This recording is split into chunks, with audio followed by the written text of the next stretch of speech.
Después de una década de estar en las calles desde que estalló, desde que se declaró la guerra contra el narco en el gobierno de Felipe Calderón, un airado discurso del secretario de la Defensa reclama cobertura legal para mantener al ejército en tareas de seguridad en las calles.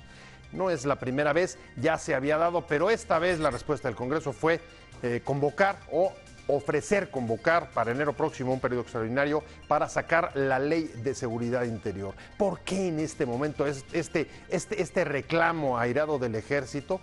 ¿Cuál es el objetivo? De lo que se trata es, según dicen organizaciones sociales, de regularizar lo que ya se ha producido desde hace o en la última década, que es la presencia del ejército, de los militares en las calles, en la lucha y persecución del delito. De esto vamos a hablar hoy en Opiniones Encontradas. Muchas gracias por estar con nosotros en este programa en el que todas las ideas se pueden cuestionar siempre que se debatan. Soy José Buendía, le dejo mi Twitter para recibir sus comentarios, José Buendía MX, y acompáñenme a ver algunos datos de contexto y regresamos aquí a nuestro foro a arrancar nuestro debate de hoy. Los coordinadores del PRI, PAN y PRD en el Senado acordaron trabajar de manera conjunta con la Cámara de Diputados sobre el análisis de las leyes que regularán la actuación de las Fuerzas Armadas en el combate a la delincuencia en medio de la oposición de organizaciones civiles a regularizar su presencia en las calles. Tanto en la Cámara de Diputados como en el Senado se presentaron iniciativas para crear un marco jurídico que ofrezca cobertura legal a las funciones del Ejército en actividades de seguridad pública. Una propuesta del PAN que presentó en noviembre de 2015. Otra del PRI que conoció el Pleno de Diputados hace unas semanas, y en el Senado hay otra iniciativa del panista Roberto Gil Suart. Organizaciones civiles y defensoras de derechos humanos pidieron al Congreso rechazar reformas que normalicen la presencia del ejército en las calles. En su opinión, la ley busca normalizar lo que en cualquier democracia sería una excepción: el involucramiento de militares en tareas de seguridad pública que van desde patrullajes y detenciones hasta la investigación de delitos. Se refieren también a la ley reglamentaria del artículo 29 de la Constitución que podría ser aprobada en la Cámara de Diputados. El Congreso respondió al reclamo del secretario de la Defensa exigiendo la ley o regresar a las tropas a los cuarteles con el ofrecimiento de un periodo extraordinario en enero para aprobarla.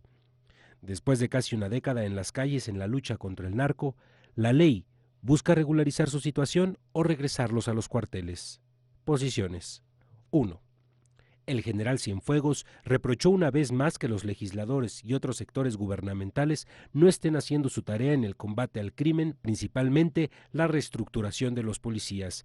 Destacó que si quieren que regresen a los cuarteles, el general Cienfuegos es el primero en alzar la mano para regresar a sus tareas constitucionales, pues esto no se resuelve a balazos. Falta compromiso de muchos sectores para que esto camine. Se requieren otros componentes como presupuestos. 2. El coordinador del PRI en el Senado, Emilio Gamboa Patrón, anunció que el próximo jueves presentará una iniciativa presidencial de la Ley de Seguridad Interior que busca dotar a las Fuerzas Armadas de un marco legal en las labores de combate al crimen y seguridad interior. Comentó que una vez presentada la iniciativa en el Senado y si bien termina el 15 de diciembre el periodo ordinario de sesiones, las comisiones de Gobernación, Seguridad Pública, Defensa y Marina analizarán este tema para dar certeza jurídica, pues destacó que lo que se ha venido demandando a las Fuerzas Armadas es justo y necesario. 3. El coordinador del PRD en el Senado, Luis Miguel Barbosa Huerta, reconoció la urgencia de legislar para dar certeza jurídica a las Fuerzas Armadas en sus tareas de seguridad pública, pero también para que paulatinamente regresen a sus cuarteles. 4. Según organizaciones civiles, cualquier propuesta de regulación debe retomar las recomendaciones que ha hecho la Oficina del Alto Comisionado de Derechos Humanos en México e ir orientada a regresar los soldados a sus cuarteles de forma paulatina y responsable. 5. Las Fuerzas Armadas deben volver a las funciones que les son propias cuando las condiciones del país así lo ameritan, señaló el presidente de la Comisión Nacional de Derechos Humanos, Luis Raúl González Pérez. Con opiniones encontradas, muchas gracias por estar con nosotros. Vamos a hablar de la Ley de Seguridad Interior y además también de la reforma constitucional sobre garantías individuales que está en este momento aprobándose en el Congreso de los Diputados. Muchas gracias por estar con nosotros. Este es un tema que a usted le interesa. 10 años con el Ejército en las calles en tareas de seguridad pública. El Ejército está pidiendo que haya una cobertura legal de las tareas que está realizando en esta materia y ¿cuál es el significado? ¿Por qué ahora? ¿Para qué? ¿Es justo? ¿No es justo? ¿Qué debe de contener? Todas estas son preguntas que usted y nosotros nos estamos haciendo a cada momento desde que la semana pasada la discusión se tornó bastante álgida después de un discurso severo del secretario de Defensa que amenazó además o advirtió sobre o recibir la ley o regresar a los cuarteles. Le dijo en lo que parecía un juego de vencidas a el poder civil. Muchas gracias, Catalina Pérez Correa, investigadora del CIDE, por estar con nosotros, especialista en estos temas. Muchas gracias. Gracias a ti por la invitación. Un placer tenerte. Erubiel Tirado, del programa de seguridad, coordinador del programa de seguridad nacional de la Ibero. Mucho gusto. Gracias a los dos y si quieren arrancamos directamente. ¿Por qué en este momento? Ya, a ver, los militares ya están en la calle desde hace 10 años, están encargados de asuntos de seguridad pública. ¿Por qué necesitan este marco regulatorio? ¿O realmente lo necesitan? ¿Y lo necesitan para qué? ¿Para permanecer o para regresar a los cuarteles? Me parece que esa es una muy buena pregunta. Yo quisiera pensar que quisiéramos un marco regulatorio para hacer un retiro gradual de las Fuerzas Armadas y que la tarea de seguridad pública caiga ya finalmente en policías que estén capacitadas, que estén listas para recibir la función que les corresponde de hacer este trabajo, pero pareciera que las propuestas que están en la mesa en realidad lo que están proponiendo es que se normalice la presencia del ejército en las calles y que pues esta función de seguridad pública permanezca en manos del ejército y no en manos de policías, que es lo que la Constitución mandata. A ver, otra vez como cierta expectativa sobre la ley, que la ley venga a normalizar, pero pues no está un poco normalizado después de unas décadas en la calle. Yo aquí recurriría también a lo que el propio general secretario dijo. Si no la prueban, no la prueben. De todos modos, aquí estamos. Bueno, eso pero todos somos testigos. Pero el punto es que, como bien dice la profesora, se trata de normalizar, entre comillas, con el aval del Congreso, una situación que de facto saben que los tiene en una posición vulnerable, donde el marco legal actual bajo el cual se mueven los tiene pues en la picota, con todo y la reforma constitucional del 2011 en materia de derechos humanos, donde los ciudadanos podemos recurrir al derecho internacional humanitario para, obviamente, acusar, demandar, pedir juicios, abusos, violaciones a derechos humanos, abusos graves de derechos humanos y delitos de lesa humanidad, sin mecanismos que antes eran necesarios para hacerlos valer. Pues obviamente esto los pone en una situación, desde mi punto de vista, no vulnerable, pero sí de señalamientos en los que no han estado exentos tampoco en los últimos años, ¿no? Entonces, para mí es un poco ese el margen en el que se empieza a mover esta situación. Ahora, no es nuevo, al finales del año pasado, con la reforma que se intentó a la Ley de Seguridad Nacional, se dirimieron los mismos argumentos. 2011. Sí, solo que en lugar de hablar de seguridad interior, como ahora hablan los militares y la propuesta del PAN y del PRI, se hablaba de seguridad nacional. A ver, ¿compartes la situación de los militares en tareas de seguridad pública en las calles una década? ¿Los hace vulnerables? Y si compartes, ¿en qué los hace vulnerables? No, a ver, los hace vulnerables en tanto que están realizando funciones que son extraconstitucionales. Es ilegal que el ejército está haciendo lo que hoy está haciendo. ¿Y qué implica eso? Bueno, pues que pueden ser denunciados por distintas violaciones procedimentales, que sean denunciados en tribunales internacionales. Ahora, una de las cosas que preocupa mucho del discurso que mencionabas del general Cienfuegos es que decía, es que nos van a acusar de violar derechos humanos. Es que con estas leyes también los van a seguir acusando de violar derechos humanos. Correcto. Si continúan haciendo violaciones de derechos humanos. O sea, una ley no es una cobertura para eximirte de respetar los derechos humanos, en ningún caso. No, en ningún caso. Ahora, la ley de seguridad interior que se propone, las dos propuestas, tanto la de Gil como la de Camacho, pareciera que lo que están tratando de hacer es, bueno, lo que suceda durante las actuaciones de seguridad interior va a ser información reservada, que en los mismos términos de cualquier actuación de seguridad nacional, y entonces no se hace público qué es lo que sucede. Entonces, pues es más difícil que haya acusaciones en ese sentido porque no hay información. O sea, la cobertura sería, digamos, la opacidad. Pues, o la falta de acceso a la información. Sí, pues entre otras cosas, ¿no? Porque también hay que decirlo que en estos 10 años, aquí el ejército está en las calles desde hace mucho antes de hace 10 años. No, bueno, claro, y los DN3, por supuesto. Pero nuestro parámetro en términos de seguridad, en términos de seguridad pública, también data de antes del 2006. Obviamente nuestro parámetro es la declaratoria oficial de un presidente de la República, Felipe Calderón, en términos de señalar que hay una guerra. Y obviamente ese es nuestro, digamos, en términos de opinión, el criterio que prevalece. Ahora, ¿no? ahí hay una cosa que yo creo que es una confusión que viene de origen y que ha permanecido hasta ahora y que incluso puede agravarse.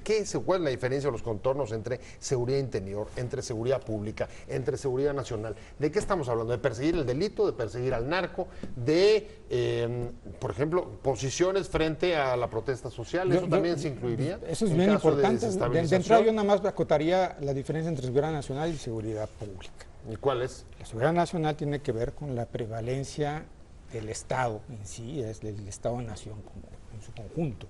Entonces, cualquier asunto que amenace esa viabilidad, pues obviamente debe considerarse como de carácter de seguridad nacional. La seguridad pública es diferente y tiene que ver también una gran diferencia con la defensa nacional. O sea, en la seguridad pública el valor y los bienes que se protegen es la integridad de las personas, los ciudadanos y sus bienes. Pero a ver, déjame bajar ejemplos tempranos. Yo diría seguridad interior es la seguridad pública que realizan las Fuerzas Armadas y le llaman de otra forma para no violar la Constitución. Eso es como yo definiría. O sea, tú dices ser un eufemismo. Es un eufemismo para decir vamos a hacer tareas de seguridad pública que están en contra de la Constitución. Es un anacronismo del siglo XIX. O sea, eso es un concepto que nos viene de la Constitución del 57, que permanece en la del 17, pero en realidad ya a estas alturas hablar de seguridad interior, pero a ver, es pongamos problemas concretos para saber qué sería qué. Una cosa es luchar contra la delincuencia, otra cosa es luchar contra el narco, otra cosa, por ejemplo, es frente a amenazas, dice Berubiel, integridad del Estado, protesta social, como puede agudizarse, por ejemplo, por asuntos económicos, o, por ejemplo, los que pueden venir derivados de la nueva política del gobierno estadounidense como frontera, inmigración. ¿Cuál de todos estos podrían amenazar a la seguridad interior? Pues es que ese es a el la seguridad nacional, perdón. Por eso, ese es el problema de seguridad interior, que no queda claro qué es lo que es seguridad interior. En el caso de la seguridad nacional, sí estamos hablando de que hay un enemigo que atenta contra el Estado y que hay que eliminar ese enemigo. Y ese es todo el problema de seguridad interior, que lo frasea, o la forma en la que lo plantea no es en la detención de un delincuente que está quebrantando la ley y que debe ser llevado ante la sociedad a que responda por ese comportamiento, sino en términos de alguien que está poniendo en riesgo la integridad del Estado. Bueno, el tratamiento en términos de seguridad interna, siempre las fronteras son muy ambiguas y se prestan precisamente a este uso discrecional. Pues sí, porque donde ¿cuál es el objeto? decir, bueno, y eso tenemos ejemplos en México, es decir, está demostrado en términos de capacidad de fuerza. Los grupos guerrilleros que existieron en los años 60, 70 en realidad no amenazaban la viabilidad del Estado y se les consideró como un problema, por definición, de seguridad nacional. De seguridad nacional, y fueron aniquilados. ¿Eran problemas de seguridad nacional para ti? A ver, creo que eso... Aquí la cuestión es el umbral, ¿no? Yo creo que sí habrá que decirlo, y perdón nada más, y no dejo de interrumpir. Cuando un problema amenaza realmente a que la viabilidad del Estado permanezca, entonces es una cuestión de seguridad nacional.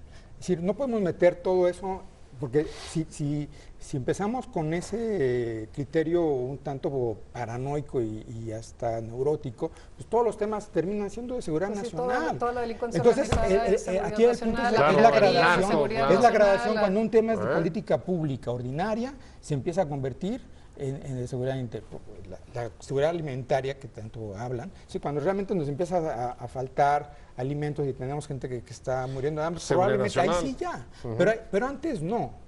Sí, por eso es la cuestión de las agendas de riesgo y la diferencia entre riesgo y amenaza.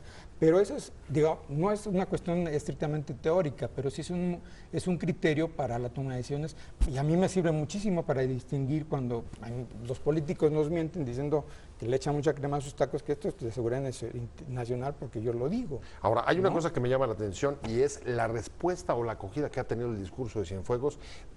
Los empresarios salieron a apoyar. La clase política en general está diciendo casi al unísono, los partidos mayoritarios, diciendo sí es legítimo y es necesario y se merecen esta ley de seguridad nacional que están pidiendo. Solamente han sido organizaciones civiles las que han salido con algunos planteamientos de crítica. Y uno que otro analista. Y otro que otro analista, por supuesto. ¿Cómo se entiende este enorme consenso? Yo creo que es un tema que da mucho miedo, porque en efecto, si el ejército se retira, hay lugares en los cuales no hay policías. Y ese es, a ver, el meollo del asunto es ese. Hay lugares en el país en el que no hay policías y el ejército está cumpliendo las funciones de policías. Y quieren ellos una regulación que les dé un marco jurídico para estar haciendo esas labores de policías, pero no quieren un marco jurídico que se parezca al marco jurídico que rige a las policías, sino uno que rige a los ejércitos. O sea, fuero. Pues un fuero. Y eso es lo que hace tan peligroso toda esta discusión, porque entonces vamos a darle al ejército la facultad para continuar realizando funciones de seguridad pública, pero con un marco jurídico que no hay rendición de cuentas, no hay transparencia. Ellos dicen que no son de seguridad No sabemos pública. a dónde van los recursos que reciben. O sea, tú ves cuántos recursos ha recibido la profesionalización de la policía, el programa de prevención del delito, y cuántos recursos ha recibido la Defensa Nacional en los últimos años. Es una desproporción absoluta y además no sabemos cómo se gastan porque no hay ninguna rendición de cuentas de cómo se gastan esos recursos. A ver, a mí lo que me llama mucho la atención es que lo que estás diciendo es justamente el argumento que lo sacó a la calle.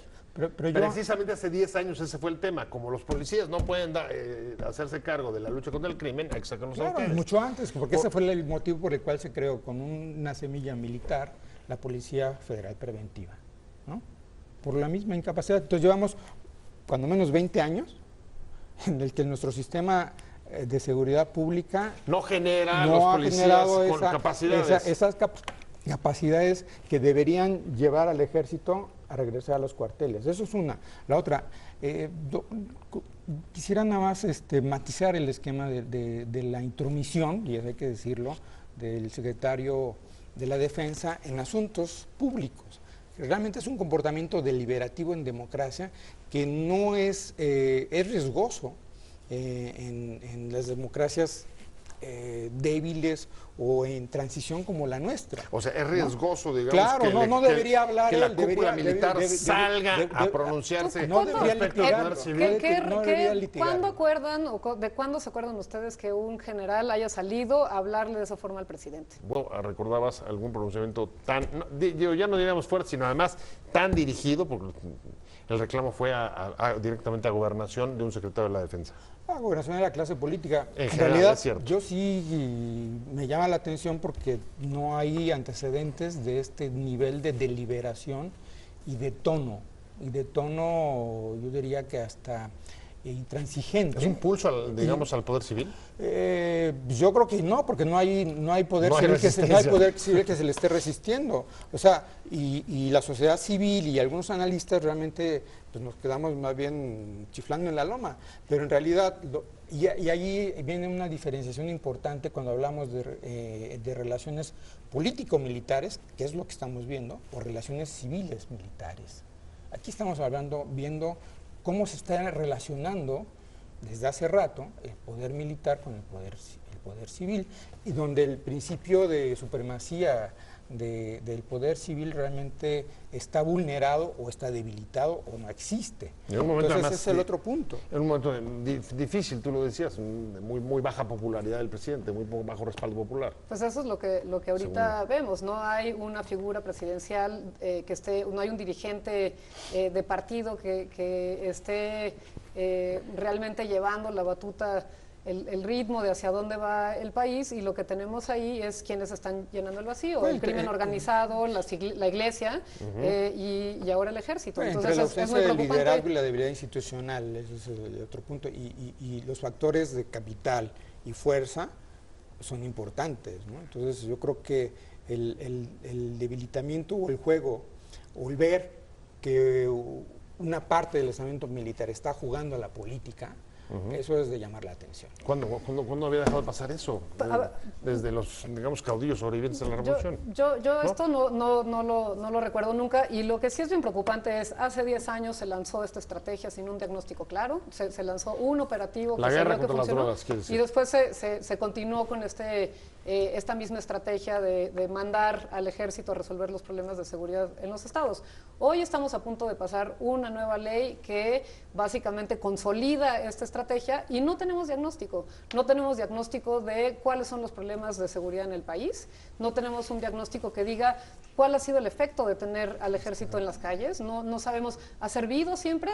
Partimos de la premisa que el hecho de que el ejército esté en las calles mejora las condiciones de seguridad o de inseguridad. No tenemos un diagnóstico que lo diga. Y déjame agregarte a eso, hasta donde yo he podido ver, tampoco habría, digamos, un horizonte temporal sobre cuánto tiempo más permanecerían y sobre todo esta idea de si no ha habido una reestructura de las policías en la última década, ¿qué haría pensar que ahora la Por eso suena retórico haber? la campaña militar en ese sentido, decir, bueno, pues no nos sentimos a gusto, pero aquí estamos. Ustedes no la aprueben, pero pues de todos modos aquí vamos a seguir. Estamos en las calles.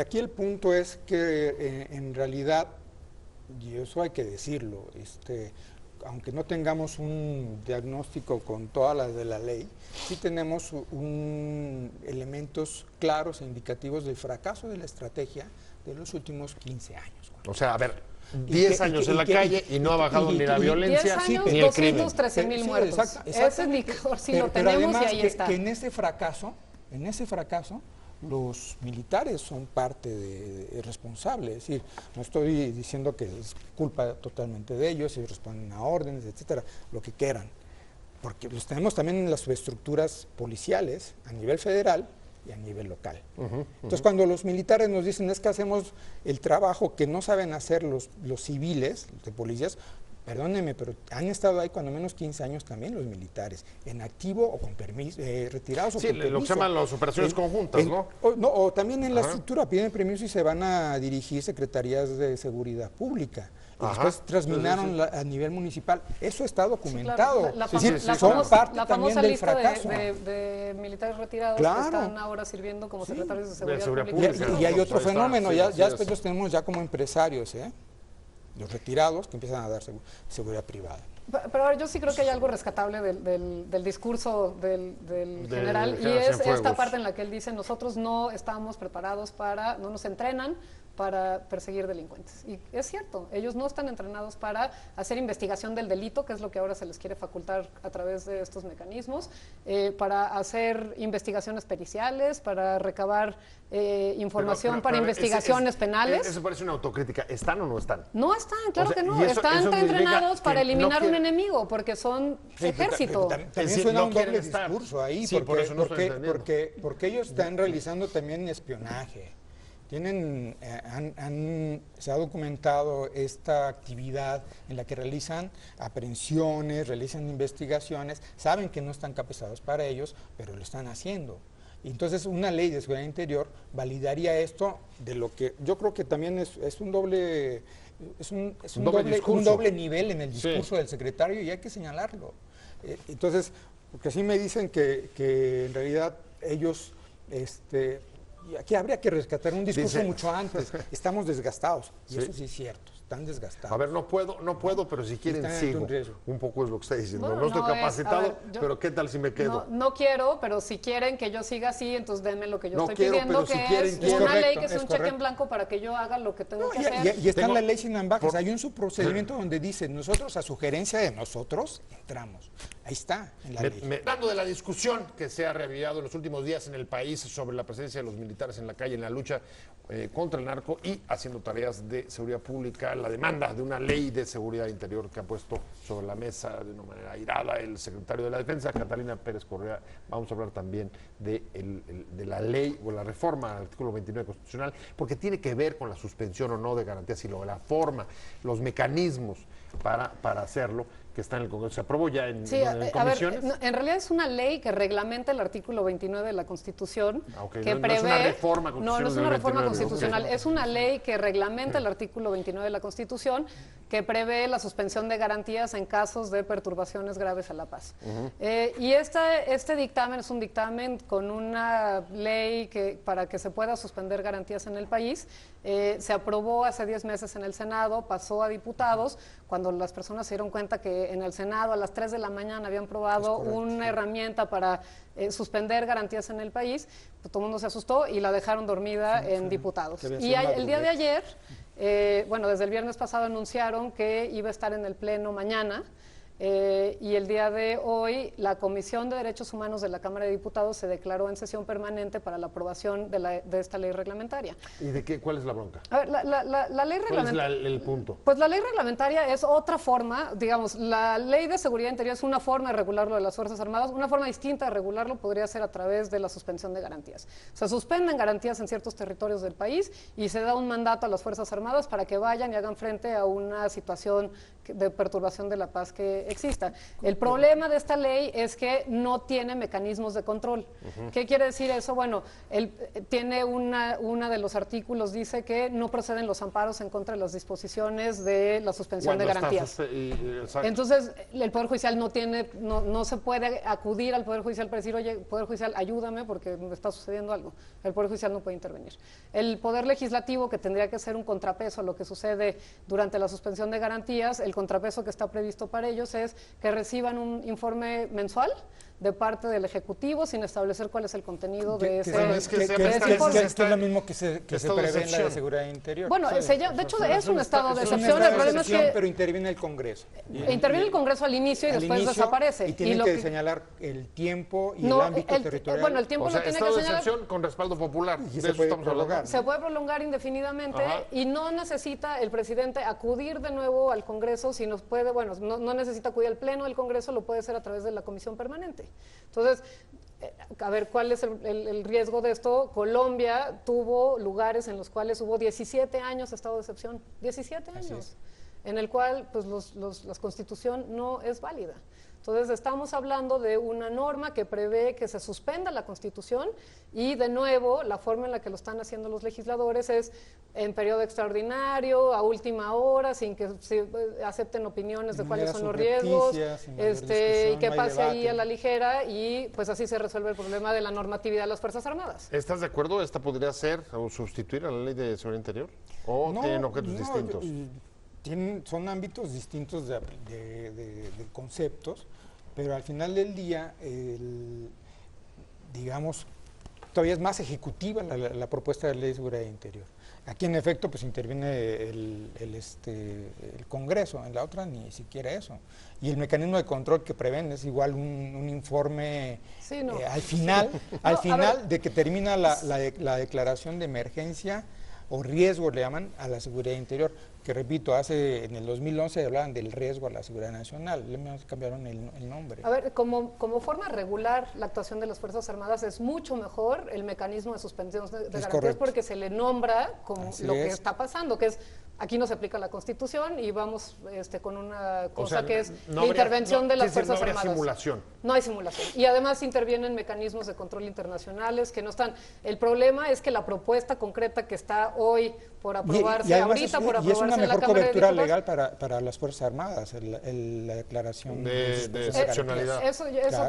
también es cierto. El problema es por ejemplo, el presidente puede pedir facultades extraordinarias, ¿no? Entonces puede pedir facultades de, yo qué sé, ¿no? Poderes extraordinarios que no debería tener de acuerdo con la Constitución, y la ley lo que dice es, mientras tengas esos poderes extraordinarios, puedes venir y pedir más. Claro, pero a ver, el tema es que si lo haces por la vía del estado de excepción, serían situaciones justamente extraordinarias que no se pueden regularizar, no pueden ser permanentes. Pues eso es bueno. No, o sea, no podríamos haber estado 10 años. No, pero le dan 10 años de excepcionalidad de la lucha contra las drogas. Pues el problema de acá es que no se prevén tiempos fijos. Tendrían que decir hasta un máximo de 2 años, hasta un máximo de 18 meses. La excepcionalidad podría ser norma, pero decir. Pero aquí es importante, señalar que sin estos marcos regulatorios, independientemente de sus asegúnes, Si lo que hemos tenido en los últimos 20 años